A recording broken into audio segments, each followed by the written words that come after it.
Ketua Komisi Penyiaran Indonesia Daerah Sumsel, Guntur Melian yang ditemui menjelaskan, hingga saat ini pihaknya belum menemukan adanya pelanggaran yang dilakukan lembaga penyiaran, baik media TV dan radio di Sumsel, terkait penayangan berita pasangan calon di Pilkada serentak 7 kabupaten kota di Sumsel. Meski demikian, ia meminta kepada lembaga penyiaran maupun pasangan calon untuk mematuhi peraturan yang telah dikeluarkan oleh KPU Pusat mengenai teknis dan tata cara penyiaran dalam Pilkada serentak 2020. Jika masih ada lembaga penyiaran yang membandel dan tetap melanggar aturan yang ada, maka KPUD Sumsel akan memberikan peringatan dari peringatan tertulis hingga memberikan rekomendasi untuk pencabutan izin penyiaran.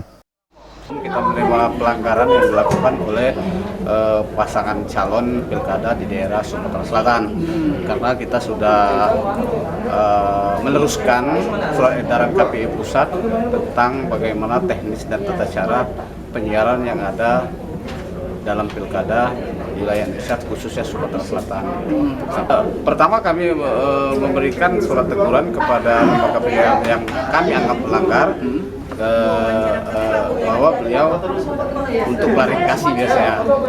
Lalu yang kedua, kami tidak izinkan tayangan untuk konten-konten tertentu yang menurut kami melanggar. Yang paling berat Pak? Ya bisa kami merekomendasikan untuk dicabut izin siarannya. Oke, terima kasih Pak.